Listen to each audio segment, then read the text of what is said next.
Shit. कोई भी काम करने जाओ ना, मेरे से हमेशा कांड ही रहता है सबसे पहले। तो तू क्यों लिया लाइट भाई, चुप हो जाना। So hello everyone, welcome back to my YouTube channel. मेरा नाम है तान्या रियाज और मैं दे रही हूँ सीए फाउंडेशन का एग्जाम। तो कैसे आप सभी लोग, स्वागत है आपका इस बेरोजगार की नगरी में। क्लैपिंग खुद के लिए बजानी चाहिए, चाहे आपके लिए कोई बजा रहा हो या ना बजा रहा हो, क्योंकि आपको अपने आप से प्यार करना बहुत ज़रूरी है। भाई जिस बच्चे ने भी सीए फाउंडेशन का एग्जाम दे रखा है ना, मुझे लेके या फिर किसी भी बच्चे, मतलब 1 लाख बच्चे के करीबन लोग आए थे पेपर देने के लिए, वो सारे बच्चे भी ढूंढ रहे हैं कि भाई ग्रेस मार्क्स मिलेंगे नहीं मिलेंगे, क्या होगा ये। तो पहले बात तो मैं बता दूं आपको कि ग्रेस मार्क्स ऐसे होते हैं कि जैसे अगर तुम कभी फेल हो रहे होते हो कुछ 2 मार्क्स से या 3 मार्क्स से, तो मतलब ऐसा होता है कि इंस्टीट्यूट आपको कुछ नंबर एक्स्ट्रा दे देती है कि तुम चलो ठीक है पास हो जाओगे अगर तुम्हारे अदर सब्जेक्ट्स में अच्छे नंबर हैं तो। सो ग्रेस मार्क्स का मतलब ये होता है। बट अब बात मुद्दे की ये आती है कि हमें ग्रेस मार्क्स मिलेंगे नहीं मिलेंगे। तो भाई देखो, कुछ ना केसेस होते हैं कि तुम्हें ग्रेस मार्क्स मिलेंगे नहीं मिलेंगे, क्योंकि जो आईसीएआई बोलता है ना, आईसीएआई एक्ट ये बोलता है कि वो ग्रेस मार्क्स नहीं प्रोवाइड करवाते। लेकिन देखो, कुछ बच्चों को सीए फाइनल में मिले हैं, सीए इंटरमीडिएट में मिले हैं, बट सीए फाउंडेशन में बहुत मिलना मतलब बहुत कम चांसेस हो जाते हैं। क्योंकि अगर जब पेपर हार्ड आता है ना, तो शायद एक ये वाला चांसेस होता है कि जैसे जब पेपर हार्ड आएगा, या तो फिर पेपर में जो है कुछ क्वेश्चंस गलत हो जाएंगे, या फिर अगर जैसे कुछ क्वेश्चन गलत हो जाएंगे तो हो सकता है कि ग्रेस मार्क्स मिलने का चांसेस है। लेकिन अगर तुम्हारे जैसे प्रॉपर ओवरऑल करके तुम्हारे ने ठीक ठाक जैसे भी किया है आपने, और आपके अगर जैसे कम नंबर आ रहे हैं, तो ये थोड़ा सा मुश्किल हो जाता है कि आपको ग्रेस मार्क्स मिले।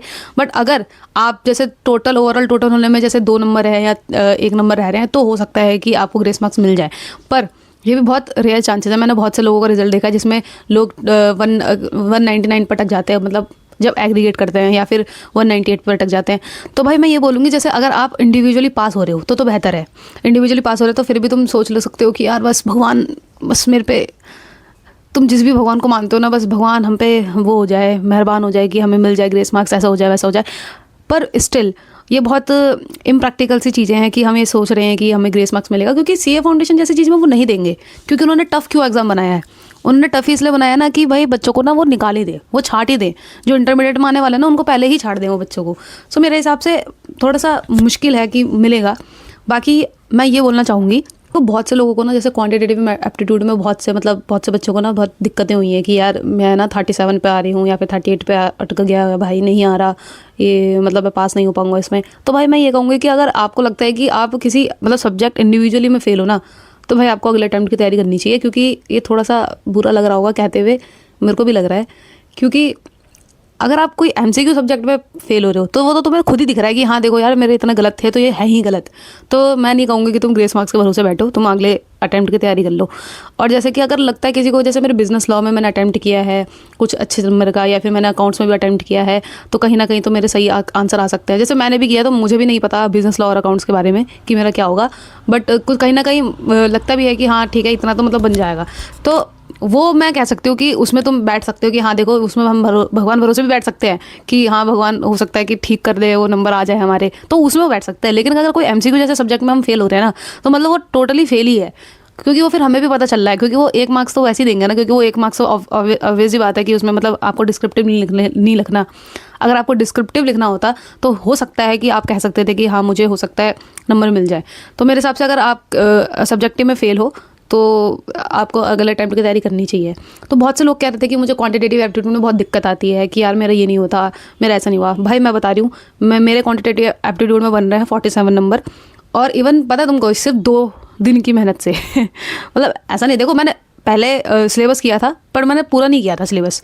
मतलब मैथमेटिक्स, फाइनेंस, कोरिलेशन, रिग्रेशन, और कुछ सब्जेक्ट मैंने ऐसे किए थे, मतलब कुछ चैप्टर्स मैंने ऐसे किए थे कि थोड़े बहुत किए थे, और वो भी मैंने बस एक ही बार किए थे। मतलब मैंने कोई रिवीजन भी नहीं करी थी, बस मैंने ये तो किया था कि मेरे को बस पता चल गया था मेरे को किस तरीके से क्वेश्चन सॉल्व करना है, और वही क्वेश्चन पेपर में आए। और मुझे पता भी चल गया था लाइक 36 नंबर तो ऐसे थे पेपर में कि लाइक तुम इजीली पास कर सकते हो अगर तुम्हें थोड़े बहुत सारी चीज़ें पता है। तो अगर तुमको चाहिए कि मेरे को क्वांटिटेटिव एप्टीट्यूड की मेरे को कोई स्ट्रैटेजी बता दो, जो बच्चे को मतलब इतने मैथ्स अच्छी नहीं लगती यार, कि मतलब ठीक है भाई मैं पास हो जाऊँ। भाई मैं बताऊँ, अगर किसी को अच्छी भी नहीं लगती ना मैथ्स, तो वो भी पास हो सकता है। 50 नंबर तो तब भी ले आ सकता है। वो तो मैं मेरे कम इसलिए नंबर आए क्योंकि मैं सही बताऊँ तो बस मैंने 2 दिन में जो करा है वो करा है। मैंने मैराथन देखी, मैंने थोड़ा धीरे धीरे करके उस चीज़ को रिवाइज किया और कुछ क्वेश्चन तो सेम एग्जैक्ट ही आ गए थे। 36 नंबर तो मतलब मैं ये कह रहूँगी कि मैंने ना, जैसे मैं ना पहली बारी में जैसे कर रही थी तो वो उतने में मेरे सॉल्व हो गए थे, ज़्यादा मैंने दिमाग लगाने की ज़्यादा ज़रूरत नहीं पड़ी। जैसे कुछ वहाँ पे थ्योरी भी क्वेश्चन आ जाती है।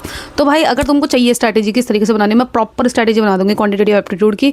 और अगर आपको चाहिए हो भी या नहीं चाहिए हो, मतलब मैं बना के रख देती हूँ, शायद भाई देखो किसी को भी काम आ सकती है, क्योंकि मैंने भी बहुत लोगों से हेल्प ली है जो लोग वीडियो बनाते हैं। तो आई होप आपको वीडियो पता चल गई होगी। भाई रियलिटी देखो तो यही है कि ग्रेस मार्क्स नहीं अलाउड होते, बहुत रेयर है। अगर आपका लगता है कि डिस्क्रिप्टिव में कि भाई इसमें हो सकता है, देखो चांसेस तो मेरे भी डिस्क्रिप्टिव में है कि क्या होगा, पर मैं अपने आप को सिर्फ पॉजिटिव बोल रही कि निकल जाएगा। तो इसलिए it's okay if you fail, it's okay. मैं अपने आप को इस चीज़ के लिए भी तैयार कर रही हूँ कि अगर मैं फेल भी हो जाऊँगी तो इट्स ओके। तूने क्या कहते हैं मेरे तो देखो एग्जाम्पशन लग चुका है इकोनॉमिक्स में, तो मुझे पता है मेरे है अबव है, मेरे 67 तक तो बन रहे हैं, तो उसमें तो मेरा लग चुका है। लेकिन मैथ्स में भी मैं पास हूँ, मैंने वो भी देख लिया था।